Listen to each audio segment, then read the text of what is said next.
The Mystery of the Vanished Prince by Enid Blyton.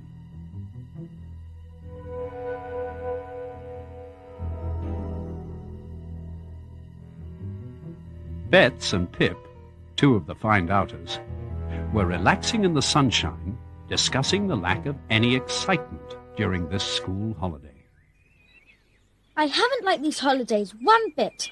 No Larry, no Daisy, no Fatty. A real waste of summer holidays. Well, the other three will be back in a few days' time. We shall still have 2 or 3 weeks left. But will there be time for a mystery? I miss it when we don't have one. What I miss most is old Buster. Oh, yes. Fatty's little Scotty dog. I miss him too. The only person I keep seeing that I don't want to see is Constable Goon. Look, there's the postman. Morning. Here, Pip. A card for you from Larry and Daisy, and one for me from Fatty. Listen, coming back the day after tomorrow. Any mystery turned up? We're as brown as gypsies. See you soon. Love to Bets, from Larry and Daisy. Fatty says, "How's things, Bets? Hope you've got a first-class mystery for me when I return the day after tomorrow. It's time the 5 find-outers and dog got their teeth into something. Fatty." Oh, good! All the find-outers will be together tomorrow. Let's get the morning paper and see if there's anything thrilling in it. Here's something about Peterswood, our village. Listen. The weather had been kind to the school camps on the hills between Peterswood and Marlow. This week, an interesting visitor joined the camps, Prince Bongwa of Tetarua, complete with a state umbrella. Well, if you think even Fatty can make a mystery of that, you'd better think again. Larry and Daisy came back first. They arrived home the next morning and went straight round to Pip and Bets. The children greeted each other joyfully. 4 happy, very suntanned friends. While they were chatting, Mrs. Hilton, Pip and Bet's mother, called out from the window that Fatty had just telephoned and would be round very soon. He says he's so brown you may not know him. Fatty was, of course, simply marvellous at disguising himself and loved to play tricks. It was Bets who wondered if he would come in disguise as a joke. The others agreed that he might, and determined to look carefully at everyone who came through the gate. They hadn't long to wait. A large gypsy woman in a long black skirt, dirty pink blouse, a feathered hat and long gold earrings came up the drive. Nice and nice white heather, bring you luck. Fatty! Oh, you're Fatty! You are! Here, who you were calling Fatty? Oh, It's bad luck to cross a gypsy. Rubbish. Go away, please. What do she call me Fatty for? Bets, go and tell your father there's a gypsy here. All right, I'll go. Just like Bets to make a mistake like that. It nearly took me in too. Hello, it's someone else. It's the butcher boy, Daisy. It might be Fatty. No, Bets, even Fatty can't whistle as well as Tom. Listen, someone at the front door. Look, it's Fatty in his telegraph boy's disguise. Fatty, oh, let me give you a hug. Here, what you doing? Bets, behave yourself. Oh, sorry. I thought it was. Oh, surely the next person must be Fatty. It was. He came cycling up the drive, plump as ever, a broad grin on his good-humoured face, and Buster running valiantly at his side. Fatty! Fatty! Fatty! Fatty, you've been ages coming. We thought you'd be in disguise. And Bets made some frightful mistakes. She's just flung her arms round the telegraph boy. He was awfully startled. He still looked alarmed when I met him cycling out of the gate. We honestly thought you'd be in disguise. Gosh, how brown you are. Anyone would think you were a foreigner. I must say, you're all pretty brown yourselves. He says he's sunburnt too. Darling Buster, we have missed you. Well, find-outers, you're not as smart as I thought you were. You didn't recognise me when I came in disguise. What's disguise? I came here in disguise this morning to test out my faithful troop of detectives, and you didn't recognise your chief.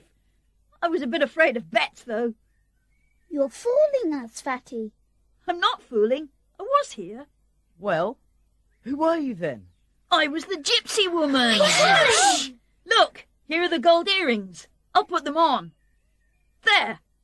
Buy a bit of white heather. And I wore high-heeled shoes. So that's why you look so tall. Here's Mother with some lemonade. Good morning, Mrs. Hilton. Welcome back, Frederick. Oh, goodness. I can't approve of your jewellery.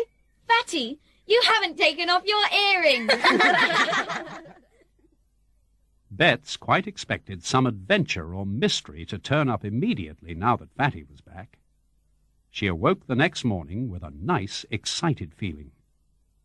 They were all to meet at Fatty's after breakfast at the shed at the bottom of his garden, where he kept his disguises. This morning, the floor of the shed was spread with open books. The 4 children looked at them. These books, Fatty. Fingerprints, disguises. Is there another mystery on already? No, I've just got a bit out of practice. I was rubbing up my brains. What are we going to do for the rest of these holidays if a mystery doesn't turn up? Let's put in a bit of practice at disguises. I've got some smashing new disguises for you. Look at these. I picked them up in Morocco on my cruise. Oh, Fatty, can't we try them on? This beautiful red and white skirt. There's a blouse to go with that. Here. What did you get for me, Fatty? This little robe-like dress, Bets. You swathe it round, like this, and tie it with this sash. There. Her face is so sunburnt, she looks like a little Indian princess. Here, Larry and Pip, these robes are for you. Now watch. This is how you tie the turbans. Right. Well, just look at the 4 of you. You're all so brown, nobody would think you were English. We might be relations of the little Prince Bongawar of Teturu Estate, who is staying at the school camps. The paper said he brought a state umbrella with him. Got a state umbrella, Fatty? No. Oh, no, what's up with him? It's 3 boys. Goodness, I know who one is. It's Ern. Old Goon's nephew. Fatty's eyes sparkled. Here was an opportunity to have some fun and try out their disguises. Let's pretend you're foreign royalty visiting me. If you speak English, speak it badly. And if I speak to you in nonsense language, you speak the same. Let's see if we can take in old Ern properly. Shh! Listen. Now, you 2 behave yourselves, see? Ern Goon! Do come in, Ern. This is a pleasure. Let me introduce you to my foreign visitors. Ern was still the same old Ern. He was plump and red-faced. He grinned shyly at Fatty. Pleased to see you, Fatty. These boys are my twin brothers. This one's Sid and this one's Purse. Come on, say how do you do. How do you do? You still sucking on that toffee, Sid? His teeth stuck fast. He can't say a word then. Dear me. Now, Ern, let me introduce you to some distinguished visitors of mine. You've no doubt heard of Prince Bongawa. This is his sister, Princess Bongawi. Lover duck, we've seen Prince Bongawa, Fatty. We're camping out in the field next to his. He's a funny fella with a cocky little face. You can see they're brother and sister. You're right, Ern. Who are the others? This is Puatua. She is a cousin of the princess. And the others are Kim Pipitok and Kim Latiana Tig. Did you say you were camping out somewhere, Ern? Yes, me, Sid and Purse got a loan of a 10. That's right. Where does Sid get that toffee from? He gets it from the Oblast stall at the fair near the camp. Tickly pickly oddery poo. What's he say? He says Sid looks like a bit of toffee himself. Bit rude, that. Have you seen your uncle, Ern, Mr. Goon? Oh, no. We'd run a mile if we saw him. Don't you remember how he treated me when I stayed with him last year? Here, Fatty, any more mysteries going on? Not yet. Chucky, Ula, Rickety, we go get icy cream. Why, he can talk English. Let's all get ice creams from the man down by the river. Icky picky dominy wibbly wop, kim picky tock. We all go and get ice creams. The princess must go first, Ern. Course. Now, she would look fine with a state umbrella, and what's more, I wouldn't mind carrying it. Ah, yes, good thing you reminded me, Ern. I'll go and get it. Love a duck purse. She's got a state umbrella too. Here comes Fatty back. Oh, ain't it big? Here, Ern. Come on now. The princess in front, with Ern carrying her umbrella. Her cousin Puatua just behind, and us others following. The little procession came to the river path and walked solemnly along it. The ice cream man was lying on the river bank, fast asleep. Fatty woke him up and bought 9 ice creams, including one for Buster. They went on again, and then someone came cycling along the path. Someone burly, red-faced, with a dark blue uniform and helmet. It's Uncle! Goon! Oh, clear off. This is going to be funny. Clear off! Here, you! Call this dog off! Hello, Mr. Goon. Come here, Buster.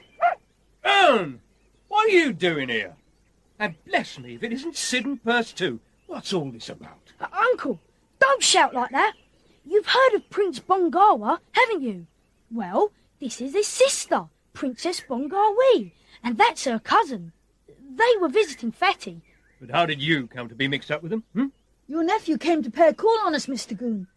The Princess Bongawi liked Ern and requested him to hold her state umbrella. She a real princess? Eke Ola Patti Wickle talk. What'd she say? She wants to know if you're a real policeman. What shall I tell her? Wonga Bonga Fiddly talk. Oh, there she goes again. Tell me what she said. I can't possibly. I only say, why he got frog face. What? I'll... Don't you hurt that princess, Uncle. Stand back. I report that dog. I'll report you too, Ern, trying to stick that umbrella into me. Hmm? Mr. Goon, I hope you won't upset the relations of the British with the Tataruans. We don't want the prince complaining that you upset his sister. If the Prime Minister... All right. I'm off. I'll have something to say to you, young Ern. We've got to go. We've been promised a dinner if we're back in time. Pleased to have met you, Princess. I'll tell your brother next time I see him. Come on, Sid and Purse. Goodbye. Thank goodness we can talk properly again. My word, Fatty, what a morning. I don't know when I've enjoyed myself so much. 2 days later, Fatty, Larry and Pip all had tremendous shocks when they read the headlines in their parents' newspapers. Disappearance of a prince from camp. Vanishes in night. Prince Bongawa gone. Prince vanishes. Tetarua informed. Boys in camp questioned. Yet another person was most interested in the disappearance of the young prince. That was Mr. Goon, who'd read it in his newspaper. My word, he thought, I've met the prince's sister. He rang headquarters and asked for the chief inspector. What is it, Goon? I'm busy. Sir, it's about that, Prince Bongawa. I've met his sister, Princess Bongawi. Sister? What sister? Well, I met her 2 days ago, sir, with her cousin. Wait a minute. We've had no reports of any sister or cousin. I must find out why. Are you there, Goon? Yes, sir. Well, I've made a few inquiries, and nobody seems to know anything about Princess Bongawi. How did you meet her? Well, sir, my nephew Ern was with her and told me about her and who she was. Ern? Your nephew Ern? What was Ern doing with the princess? Well, he was holding a state umbrella over her. Look here, Goon, this is all very extraordinary. But I suppose there must be something in it if you think it's important enough to telephone me about it. I will leave you to contact this princess and ask her a few questions. Right. Thank you, sir. Mr. Goon, pleased that he was going to handle the matter first, cycled round to Fatty's house. Fatty was not there, but Mrs. Trottville came into the hall. Goon was astonished to learn that Fatty's mother had never heard of Princess Bongawi. He cycled down the road to Pip's house and hammered angrily on the knocker. Betts went peeping round the hedge to see who it was at the front door. She ran back, looking scared. It's Goon. Oh, dear. You don't think he's come to ask about the Indian princess I pretended to be? Come on, out of the gate at the bottom of the garden we go, at top speed. The children all fled silently down the garden. When Mrs. Hilton took Mr. Goon to find the children, there was no one there. Somebody else was very excited that morning. Ern was most astonished when he heard the news of Prince Bongawa's disappearance. He learnt it in a rather peculiar fashion.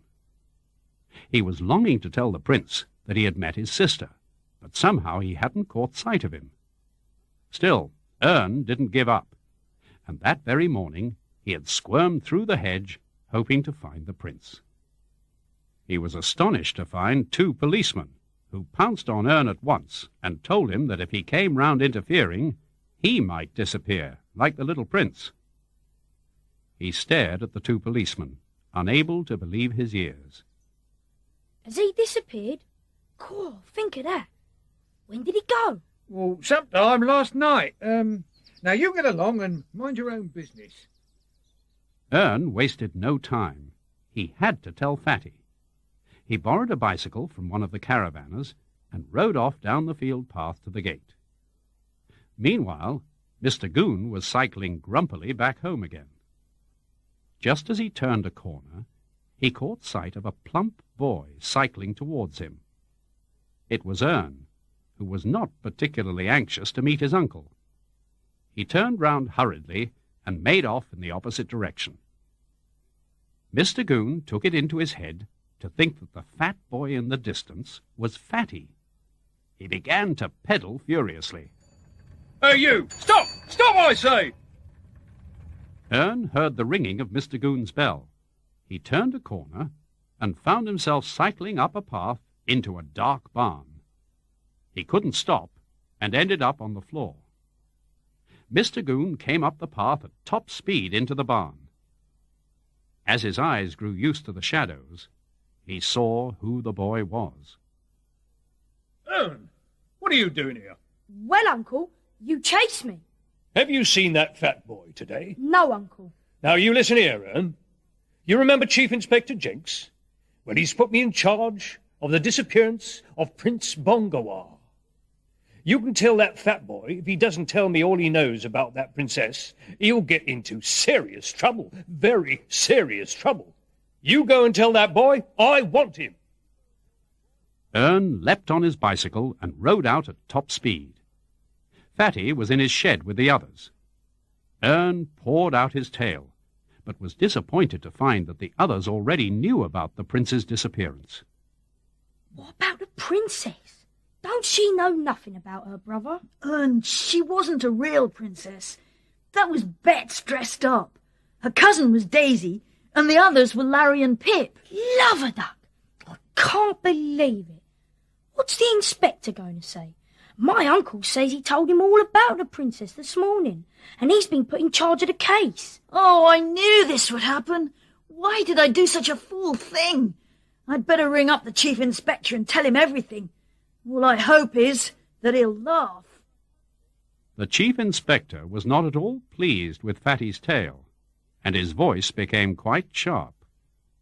First Goon telephones a cock and bull story of some princess who says she's Prince Bangawa's sister, and now you say it was only Bets dressed up. You've made Mr. Goon waste time on a lot of nonsense. I quite see that, sir, but we'd no idea that Prince Bongawa was going to disappear. How on earth did that nephew of his come to be mixed up in this? He just happened to barge in when we were dressing up. Ern and his twin brothers are camping in the field next to where the prince was. I don't think Goon would get much out of Ern somehow. You'd better see if you can find out something, Frederick. Though you don't deserve to be in on this after your asinine behaviour. No, sir. All right. Make your peace with Goon. He will not be pleased with you, Frederick. Neither am I.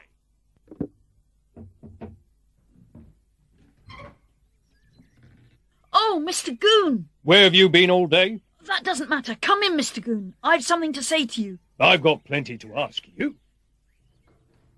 I'm afraid there's been an unfortunate misunderstanding, Mr. Goon. Huh.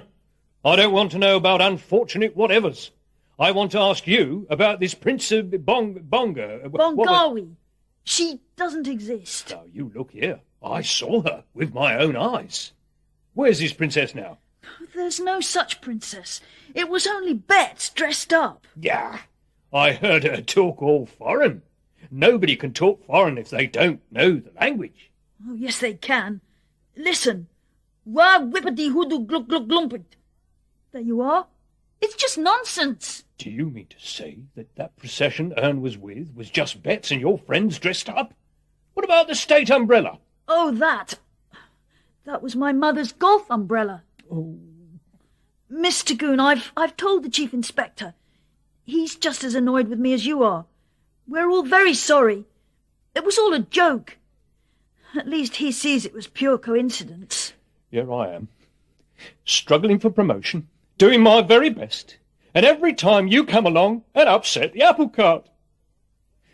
He'll think I'm potty. You're a toad of a boy, that's what you are. Oh, Mr. Goon, I am sorry. Look here, let's work together this time. I wouldn't work with you if the chief himself told me to. All right, don't work with me. But if I can put any information your way, I will. Yeah. Think I'd listen to any information from you? Keep out of this. I'm in charge, see? And I'll solve this mystery, or my name's not Theophilus Goon. Mr. Goon went to telephone the Chief Inspector. The conversation was much more satisfactory than he dared to hope, although the chief was a little sarcastic about false princesses and state umbrellas. Fatty told the others the result of his telephone call to the Chief Inspector and of his interview with Goon. Bets felt sorry for Mr. Goon. We'll pass on anything we find out. He probably won't believe a word. Still, we could pass on anything through Ern. All right, but mind, I don't promise he'll believe me. We don't really want to help him, Ern, but we do want to make up for messing him about. We'll make amends if we can't be friends. Here, that last bit sounds like poultry. You used to write a lot of poetry, poetry, Ern. Do you still write it? Not so much. It don't seem to come like. I've got one here that's 3 lines almost. Oh, Anne, read it. Here we are. A poor old gardener said, "Ah me, my days is almost done. I've got rheumatics." I've got stuck there. Yes, I can tell it would be a good poem. It goes like this, Ern. A poor old gardener said, "Ah me, my days is almost done. I've got rheumatics in my knee, and now it's hard to run. I've got a measle in my foot and chilblains on my nose. And bless me if I haven't got pneumonia in my toes. All my hair has fallen out, my teeth have fallen in. I'm really getting rather stout, although I'm much too thin. My nose is deaf, my ears are dumb, my tongue is tied in knots. And now my barrow and my spade have come all out in spots. My watering can is... Oh, stop, Fatty. Had enough? I think you work too hard at your poems, Anne. You want to throw them off like this. The little Princess Bongawi was very small and sweet. A princess from her pretty head down to her tiny feet. She had a servant, Ern by name, a very stout young fella, who simply loved to shield her with a dazzling state umbrella. You're a genius, Fatty. You're right, Ern. I think Fatty's a genius too. Not only in poetry, in everything. That afternoon, Fatty began to investigate in earnest. He studied the papers. Apparently, the 3 boys the prince shared his tent with could give no help at all. They'd all been tired and fallen asleep immediately. When they awoke, the prince's sleeping bag was empty. Fatty cycled round to Pip's and found Larry and Daisy there. He asked them if any of them had a relation of some sort at the camp.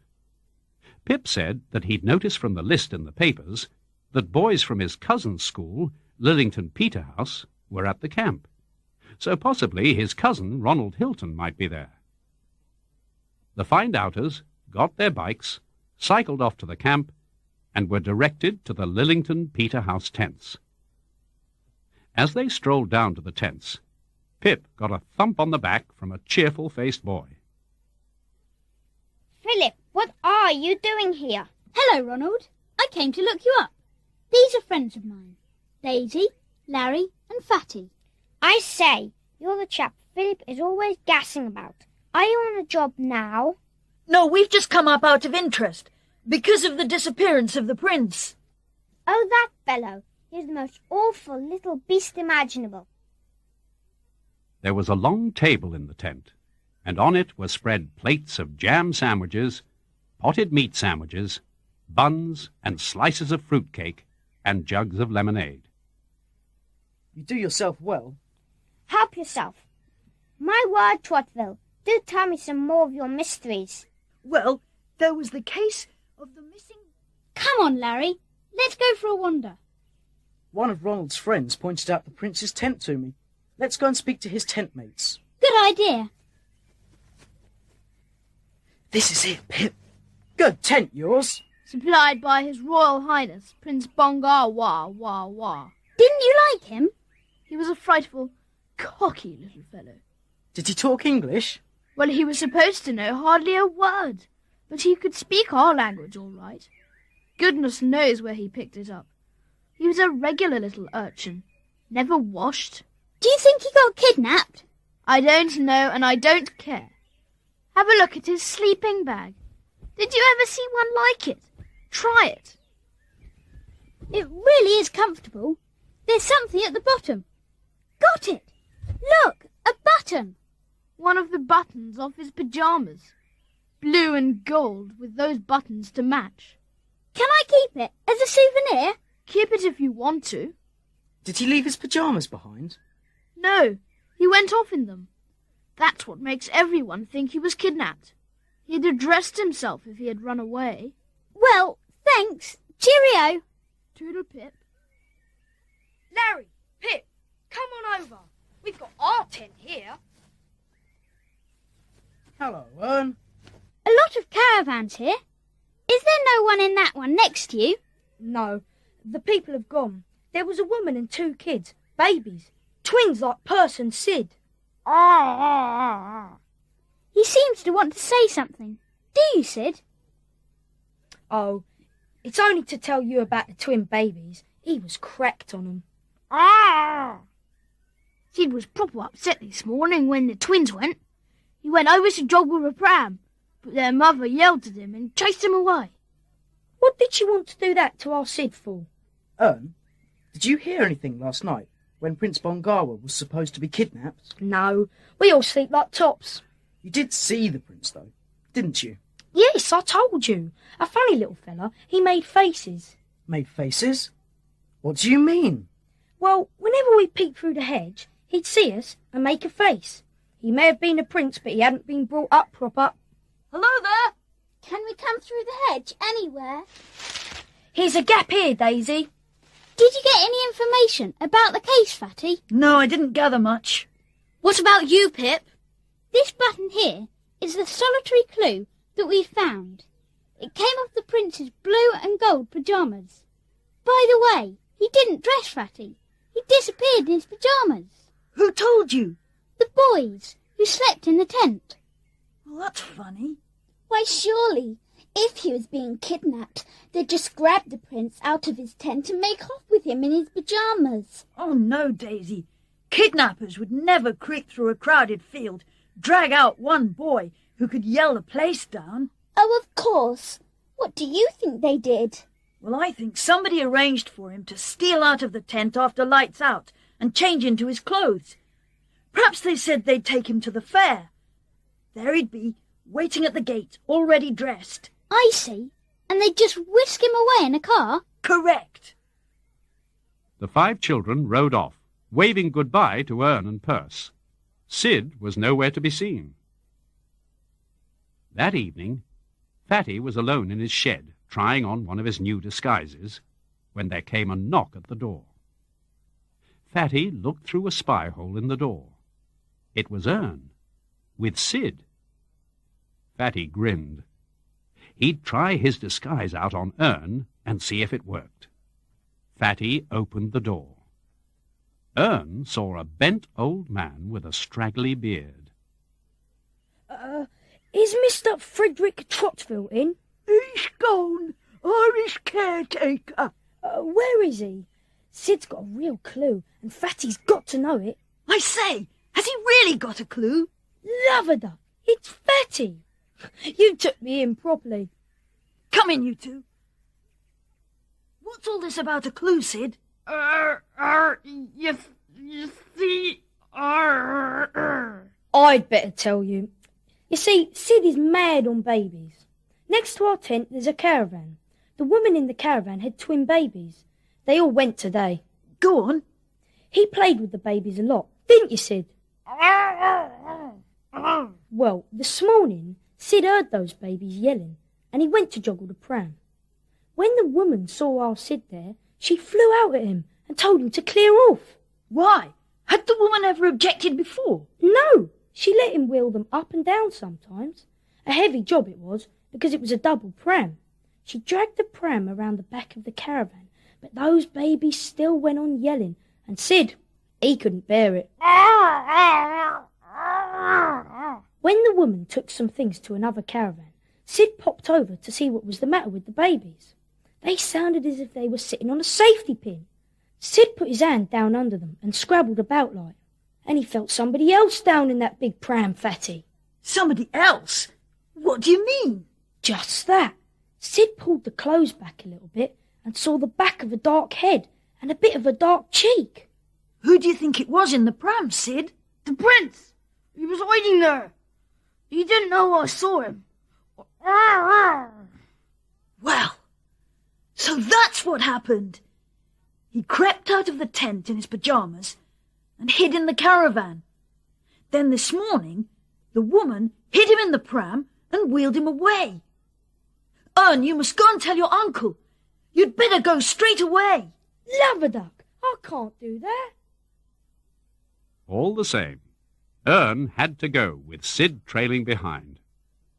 Mr. Goon was at the front door and saw Ern opening the gate. What are you doing here at this time of the evening? We came to tell you something. A clue. Most important. Aha! Well, come along in then. What is it? Well, Uncle, Sid found the clue.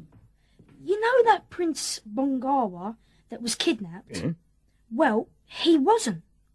He put himself in a pram with twin babies and he was wheeled away this morning. Why did you come and tell me this ridiculous nonsense? Cock and bull story? Ah! How dare you come and tell me such a tale? Fatty told us to. We told him and he believed us. He said we were to tell you, Uncle. Really he did. To help you. You go and tell that toad of a boy I'm not such a mutt as he thinks I am. Sending you here to fill me up with nonsense like that. For 2 pins I'd give you a hiding. How dare you? Ern and Sid fled for their lives. Meanwhile, Fatty was having a quiet little think to himself about Sid's surprising piece of news. It was a puzzle. He thought he'd better sleep on it and discuss it with the others in the morning. He telephoned the others and told them to meet at his shed at 9:30 the next day, then went up to his bedroom and thought. He found a store's catalogue of his mother's, which most fortunately had a picture of a double pram, with measurements. Fatty decided it would be the easiest thing in the world to hide someone at the bottom of a double pram, and wondered what old Goon was making of it all. Goon wasn't making anything of it. He just simply didn't believe a word, so he had nothing to puzzle over.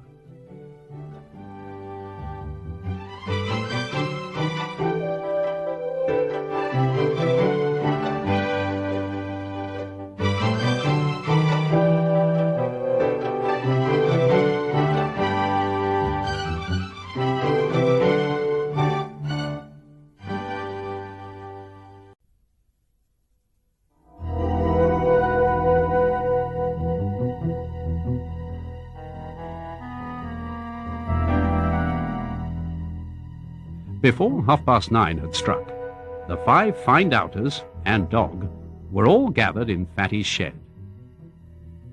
Fatty told them the latest news. Hidden in the pram? Then the prince must have known that woman very well. We must find out who the woman is and all about her. Are we to snoop around? I like doing that. Anyone seen the papers this morning? I glanced at them. Why? Well, there's a bit more about the prince and his country. Look at this column. You see, Teterour isn't a very big country, but it's important to the British because there's an airfield there we want to use. We've been quite friendly with them. And they've sent their young prince here to be educated.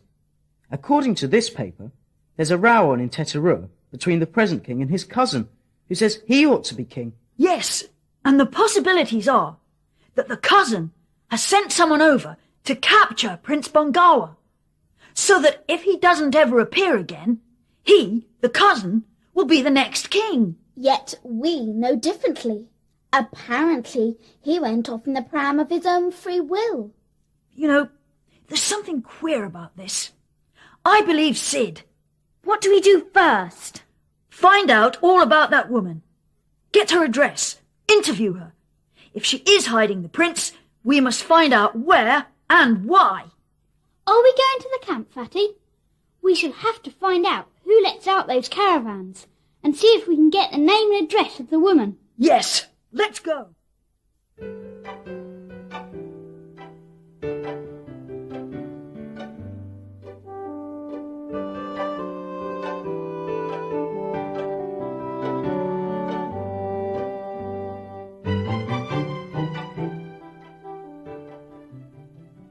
Hello, you lot. Hello, Ern. We wanted to ask Sid some questions. He's stuck up with Toffee again. Sid, come here. Nod your head for yes. Shake it for no. Now, do you know that woman's name? One shake. Do you know anything about her? Another shake. Man came in a lorry to get things out of a caravan. What was the name on the lorry? Wasn't none. A fat lot of help you and Sid are. You don't know a thing. Not even the name of the woman.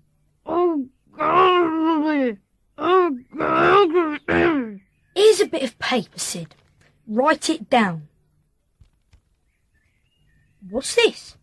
Marge and Burr? Now what's he doing? Rockabye baby? I know. He's pretending to hold 2 babies.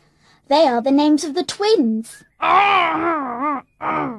Well, I suppose it might help. What are we going to do now?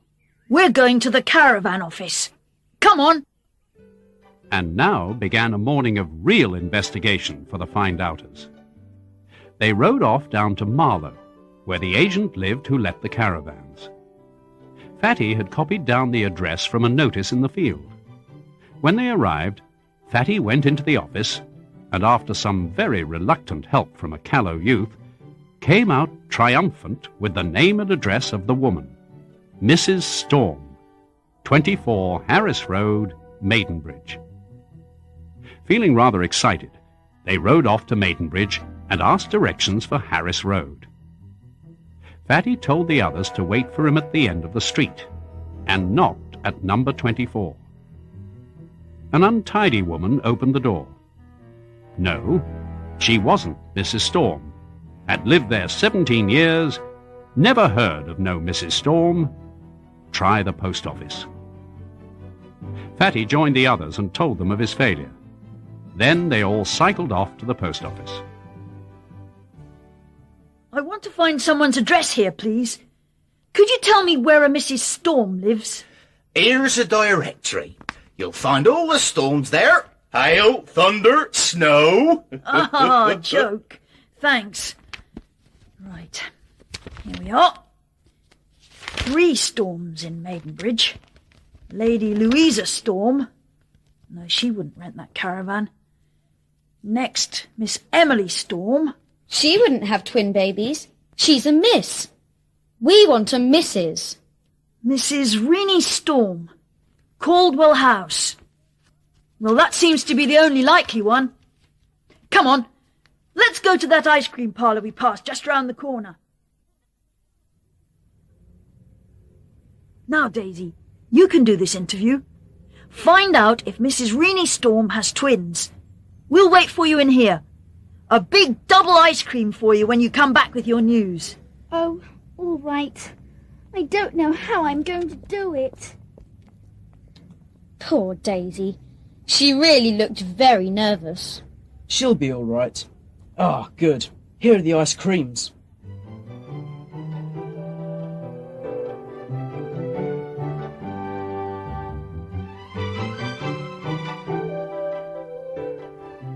Here's Daisy back. Daisy, what news? Mrs. Storm is 83 and she's a grandmother. Oh, gosh. Now we're at a dead end.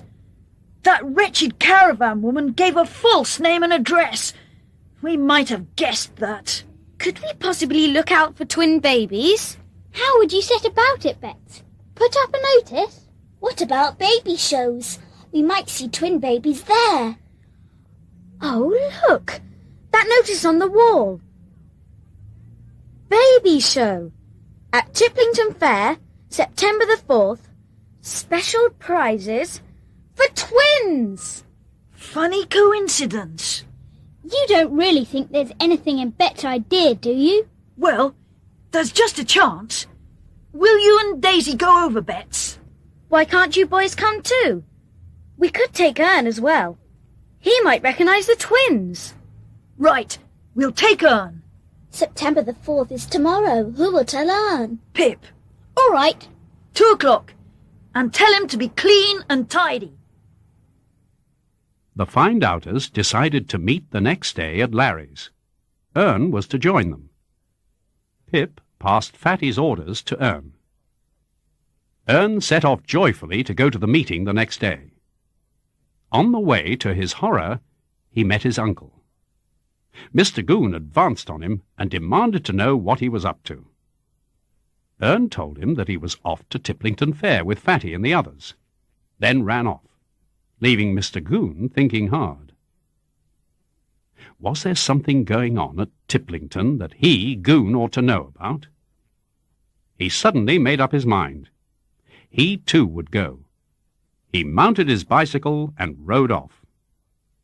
The children set off, with Buster in Fatty's bicycle basket as usual, his tongue hanging out contentedly. It's lovely. Street. What do you mean, street? He means it's a treat. That's what I said. That's what he said. Look, there's Mr. Goon in front. Surely he's not going to Tiplington too. Ern, did you tell him we were going to the fair? Well, yes. Didn't I ought to have? You certainly ought not to have. You'll have to take Ern into the baby show with you, Bets, in case you want him to identify the twins. Cool. I'd run a mile from a baby show. You won't run a mile from this one. Now, all together, as we pass Goon, ring your bells hard. Bark, Buster, bark! And everyone yell, "Good afternoon! How are you?"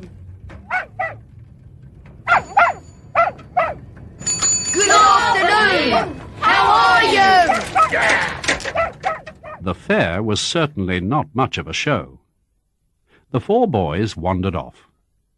Daisy and Bets disappeared into the big tent, for the baby show was about to begin. There were 4 sets of twins, and the 2 girls walked along the line of prams looking at their names.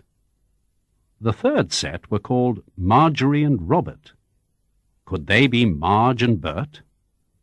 They made their way out of the tent in great excitement and found Ern. They pulled him over to the big tent. Bets told Ern that he must look at the twins at the end of the row and either nod or shake his head. Daisy nudged Bets hard. Mr. Goon was standing at the entrance to the tent, and he'd heard her. Oh ho! So they had got Ern over for something special. Ern entered the tent, followed by Mr. Goon. The girls watched anxiously.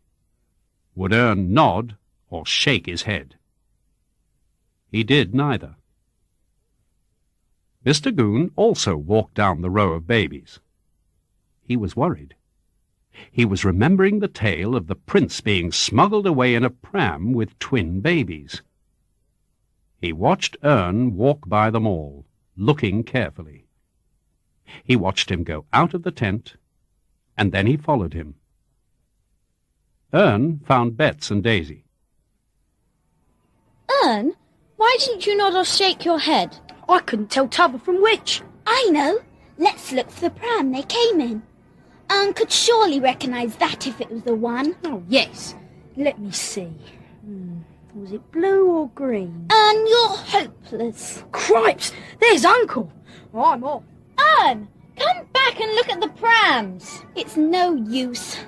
Come on, the prams are just over there. Oh, do look at Goon. He's interested in the prams too. Bet, there's Marjorie and Robert. I'll speak to their mother. Hello. Oh, they got first prize. Let me carry one for you. Well, perhaps you'd just bring me my pram. Which one? That black one. The single pram? Yes. Oh, there now, Madge. Now, Robbie, don't you start yelling. Thank you, dear. Goodbye. That settles it. Madge and Robbie, not Marge and Bert. Hey, Bets! Daisy! Any good? No, we saw a Marjorie and Robert, but they turned out to be Madge and Robbie. We've come all this way for nothing. No, you haven't. Come over to the roundabout. You can have the longest ride of your life. When Bets had finished her ride, Fatty saw Goon coming towards them. He went over and had a long talk with the roundabout boy. As Goon drew near, the roundabout boy and another lad got on the roundabout and started fighting. Mr. Goon heard the rumpus and mounted the platform of the roundabout. Suddenly, he clutched a nearby tiger. The roundabout boy had slid off the roundabout and started it. Round it went, faster and faster. Mr. Goon clutched the neck of the tiger. It was his only friend. I have a feeling we'd better go. Here comes Ern. Look at Uncle on the roundabout. Was there an accident, Fatty? Not quite. Do come on, everyone. Come down this path, past the caravans. It's a shorter way to the road. All right, Ern. Lead the way. My word, someone's been busy. Look at all that washing. Gosh, that blouse, the buttons. Surely they're the same as the one in my pocket. I must have a closer look. Go on, everyone. I'll catch you up. They are. They're exactly the same. Blue and gold. Now, the washing belongs to the caravan with the green and yellow wheels. Right.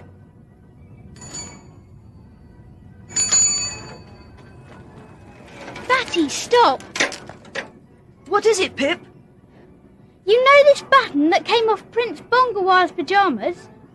When we passed those clotheslines, I saw a blouse hanging on one.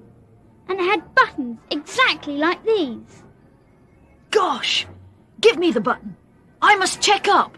Wait here. If you're right, that's smart work, Pip. Ah, here's Fatty coming back. Pip's right. This is very important. What does it mean? We'll have to find out. Let's get home, then I'll come back later in disguise. What will you be, Fatty? A peddler. I can easily get into talk with the fair people then. When he got home, Fatty went straight down to his shed. He knew exactly what disguise he would wear. Soon he was a dirty-looking creature. Long earrings, a cloth cap, red scarf, and protruding teeth. On his back was a pack. It held all sorts of weird concoctions that Fatty had invented. He cycled off and was soon back at the fair. He sauntered onto the field and came to the swing boats. The man looking after them was holding his arm as if in pain. Fatty walked up. What's up, mate? Hurt yourself? Yes, a swing boat, not my elbow. Yeah, look after him for a minute, will you? While I get something for it. Right, sure. Oh, that's better. You with us or just come along? Just come along. Heard there was someone I knew here. Name of what? Oh, I disremember for the moment. They had a caravan, green and yellow wheels. Oh, the Talleries. That's right. Are they still here, mate? Well, there's old Mum and Mrs. Tallery and a nephew, Rollo. Old man Tallery's not there. He's on a job. Ah, What's your name? Jack Smith. Wait till this lot's finished their swings and I'll take you over. Thanks. Tell him I knew old man Tallery. That lot's over. Come on. Rollo? Where is he? He's supposed to clean the windows. Hello, old Mum. Rollo gone again. If I see him, I'll send him over. This a friend of old man Tallery. He's not here. Jack, you sit here and talk to the old lady. I must get back. When will Mrs. Tallery be back? Oh, I never know how long she'll be. How many children has she? Nary a one. That's why they took on Rollo. His mama's got 11 kids. Here's Rollo, old Mum. Shall I set him to work cleaning the windows, or give him a hiding first? No, I'll do the windows. I'm chilly. I'm going inside. All right, old Mum. You a friend of old Mum's? I like our aunt better. You've got plenty of brothers and sisters, haven't you? Yeah, 11. The youngest is twin babies. They came to stay with our aunt when our mum was ill. What, here? They was only here a day. Then our aunt got a caravan up on the school camp field and had 'em there. Marge and Bert are the twins, aren't they? That's right. 10 brothers and sisters, and you're the one they chucked out. Here, who said I was chucked out? Old man Tallery picked me 'cause I can act. You act? Never. I'm gonna tell you something, mister. I can act anything. I can even be a prince. Remember all that fuss about Prince Bongoar being kidnapped? Well, I was him. Never. There's a real Prince Bongoar. I've seen photographs of him. I tell you, I was him. Really? Well, maybe you'll tell me how you were kidnapped and how you got away. Easy. I wasn't kidnapped. I just had to stay a few days at the camp, pretending to be the prince. One night, I had to creep out and hide in our aunt's caravan. How did you get away? In the bottom at the twins' pram. Well, Rollo, you're a marvel. I could tell you something else if I wanted. I could tell you where the real prince is. You're a friend of my uncle's, but don't you let on to him that I told you. No, I won't. Where is he? Down in Railingham Marshes. Is that where the real prince is? I don't know where he is. You said you did just now. Anyway, I'm not telling you. Right. But what beats me is why you had to dress up as the prince and make people think you'd been kidnapped. Well, there's a prince someone wants to get rid of, see? So that he shan't have the throne. Got that? Yes. But it'd be difficult to kidnap him and get him out of the country before his disappearance was discovered, wouldn't it? Yes. So what happened was that when he was sent down to the school camps by car, the chauffeur stopped at an arranged place. The prince was whisked away in another car, and I popped into the car, dressed like the prince. What a plan! Did you enjoy being a prince? Not so bad. I slept in pyjamas for the first time in my life. All blue and gold with buttons to match. Me aunt was told to burn the pyjamas, and she did.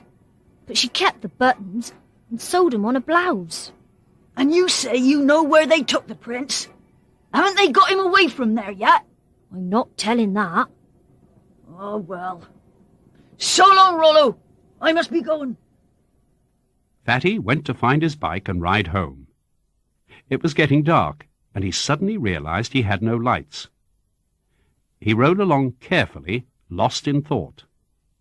Suddenly, a dark figure stepped out from behind a tree and stopped him. Goon flashed a light in the face of the cyclist and saw what appeared to be a dirty tramp. The tramp pushed the bike at him and ran off. Goon mounted the bike and gave chase, but the figure disappeared into the woods. Goon was beaten. He wheeled the bicycle home and wrote down a full description of it. It seemed vaguely familiar to him. The telephone rang and made him jump. Police here? Oh, Mr. Goon, so sorry to bother you, but I have to report that my bike's been stolen. Details of your bike, please. It's a full-size Atlas, black with a red line, and... I have it here, Master Frederick. I stopped a tramp with it 15 minutes ago. It was a bit of a roughhouse, you know, but I got it from him. My word, that's pretty quick work, Mr. Goon. Give me 10 minutes and I'll be there. Fatty arrived looking spruce and clean. Goon opened the door. There's your bike. Mr. Goon, I'm much obliged to you. And in return, I must pass on a bit of news. We've discovered some more about the kidnapping. I know Ern told you about the prince hiding in a pram. Well, we found out that that wasn't the real prince. It was a gypsy boy. The real prince is, we think, somewhere in Ralingham Marshes. Now look here, why don't you think up some better tale? I'm not fooling you, Mr. Goon. I said I'd help you this time, but you do make it very difficult. Well, so do you. Now you want me to go gallivanting off to Ralingham Marshes after another prince? Not me. All you've got to do is to ring up the Chief Inspector and tell him everything. Well, I shan't. You'd better. Or shall I? If I do, I'll get all the credit again. I'll do the telephoning. I'm in charge of this case, I tell you. Oh, well then. Good night. The telephone bell rang, and Mr. Goon took up the receiver. It was a message from the Chief Inspector. A report had come through to say it was now thought that the boy at the camp was not the real prince. Photographs of the prince shown to the boys at the camp had not been recognized as the boy who was with them. If Mr. Goon had any inkling of this, would he please send in a report? Goon sank down into a chair and put his head in his hands, groaning. Why hadn't he told the chief all that Ern had told him? He sat and brooded for some time. Then he thought of the last thing that Fatty had said to him, that he thought the real prince was in Ralingham Marshes. Was that true? There was only one thing to do, he decided. He must go and see the place. He looked up the timetable. There was a train, the last, in 3/4 of an hour. He took off his uniform, put on ordinary clothes, and caught the train by the skin of his teeth. It arrived on time at the station near to Ralingham Marshes. The porter told him there were only 2 houses on the marshes, a farm on high ground, and a big house belonging to foreigners. Goon decided that was the place he wanted. He left the dimly lighted station and stepped out into the darkness. The porter watched him. Mad as a hatter, hiking over the marshes in the middle of the night. The police ought to be told about him. Fatty did nothing that night except look on the map to find Ralingham Marshes, then went to bed. The telephone rang while he was eating breakfast the next morning. It was Chief Inspector Jenks, who told him that Goon had disappeared. Goon had gone, and not in his uniform either. Did Fatty know anything? He did not. Fatty went to Larry's on his bicycle, told him to get Daisy and meet up at Pip's.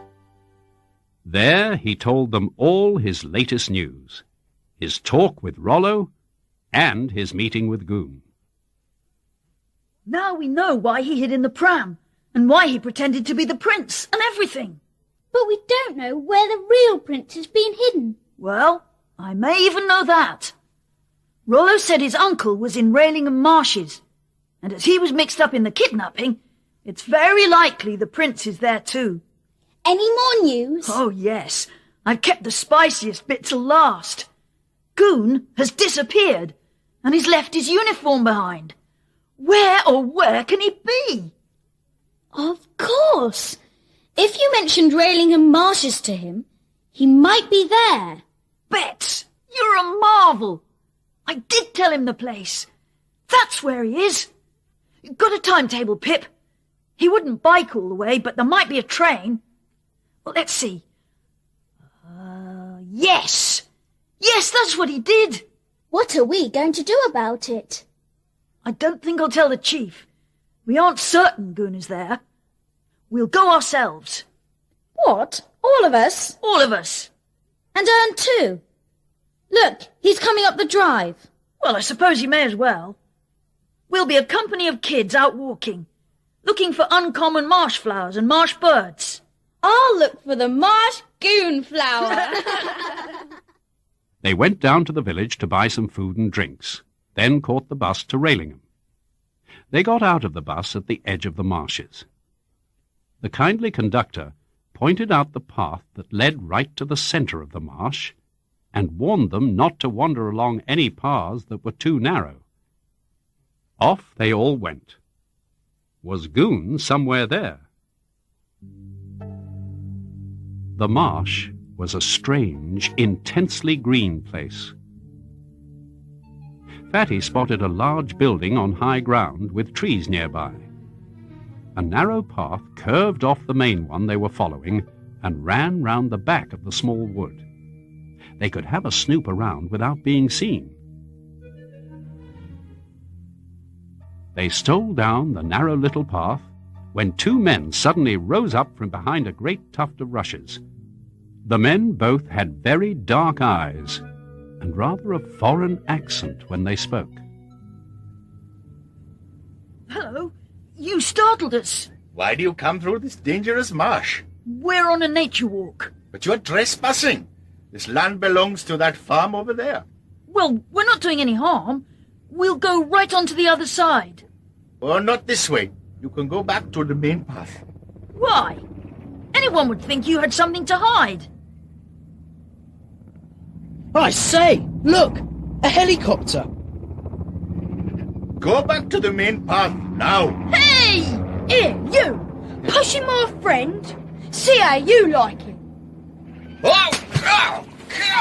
Shut up, Ern! We shall only get into trouble. So, now you will come with us. We'll show you what we mean when we say no trespassing. The children were marched along the path into a big farmyard. They were taken into the large old farmhouse, down a long passage, up some narrow curving stairs, and locked in a small dark room. Fatty, what's all this about? It's awful. I think the prince is hidden here. That helicopter's come to spirit him away, and nobody will ever hear of him again. What are we going to do? Fatty, do your trick of getting out through a locked door. The problem is, I don't have a large sheet of paper. I've got a comic here. What are you going to do? Watch. I take the middle sheet and slide it under the door, with a bit still showing. Now, I take a bit of wire from my little tool pouch, stick it in the keyhole, jiggle it about like this, then push. and hope the key has fallen on the paper. I tug the paper very gently. There. God. Now, put the key in the lock, turn it, and the door is unlocked. Listen, what I propose is this. Get out by myself and have a good look round. If there's a telephone, I'll get on to the Chief Inspector and warn him to send men here at once. Oh, yes. Then I shall snoop round and see if I can find the prince. I'll have to lock you in again in case someone comes along. So long. Bye, So long, Fatty. Fatty disappeared down the passage, locking the door behind him. The telephone. Where would it be? Downstairs in the hall, probably. He would certainly be heard. A thought struck Fatty. There might be one in a bedroom. He peeped into first one room and then another. His face brightened. A telephone stood beside the bed. He tiptoed across the room, shutting the door behind him, and phoned the Chief Inspector. Frederick? What is it? Sir, I'm at the farmhouse in the middle of Ralingham Marshes. I'm pretty certain the prince is here too.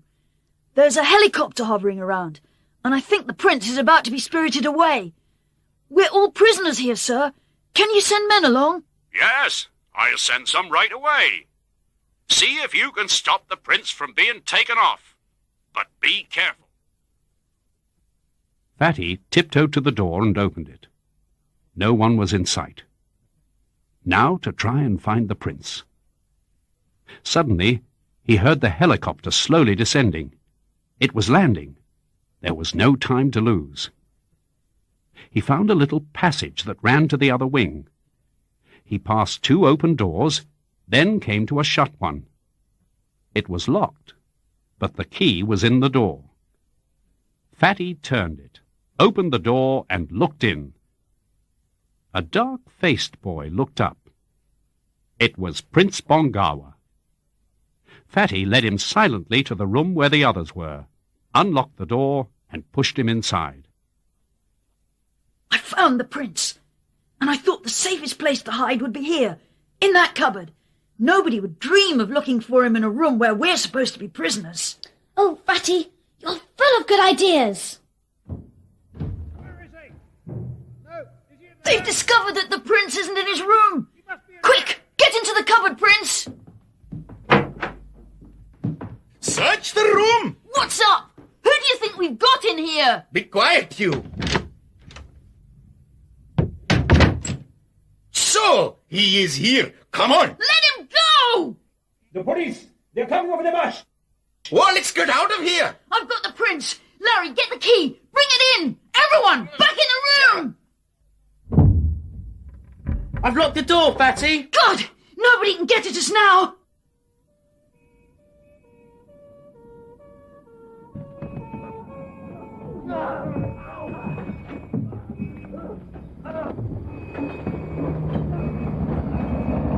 There goes the helicopter. But it didn't take the prince with it. Frederick! Where are you? Frederick! The Chief Inspector! Unlock the door, Larry. Here, sir! We're all safe and sound! Right, come on, everyone. Ah, there you are. And who's this? Prince Bongawa, sir. You're safe now, son. Did you catch everyone, sir? I think so. Well, Frederick, that was a good spot of work on your part, and all the find-outers. The cars have taken the men to the station. They'll be back soon, then I'll take you home. Let's have a wander round the place then, sir. What was that? Sounded as if there's an animal locked in that shed. A bull, perhaps. Come on, Pip and Larry. Give me a heave up so that I can look through that window. Sounds like a bull in a temper. It isn't a bull. It's a friend of yours, sir. Unbolt the door, Pip. Goon? What on earth? Is it really you? Morning, sir. Why did you disappear without leaving a message? I, got a hunch that something might be going on here, sir. Caught the last train, and somehow I got lost in these here marshes. I found myself sinking down, and I yelled for all I was worth. Oh, Mr. Goon, how dreadful. Did someone rescue you? Rescue me? They pulled me out all right, and bolted me in that cowshed. They should all be arrested, sir. We have arrested them all. It was jolly brainy of Mr. Goon to come here, sir. I mean, he got here before we did. It was just bad luck he fell in the marsh. He might have cleared the whole job up by himself. Brains are good. Courage is excellent. Resourcefulness is rare. But generosity crowns everything. Frederick, one of these days I'll be proud of you. It was a queer sort of mystery this time. At first there didn't seem to be any clues. Then it suddenly boiled up and exploded all over us. Bet's quite enjoyed this mystery. I did too. So did I. Not half. Spitty young Sid and Purse weren't in it to finish. Yes! Spitty! Well, let me see. When do you have your next holidays? At Christmas time, right? Here's to the next mystery. And may it all end as well as this.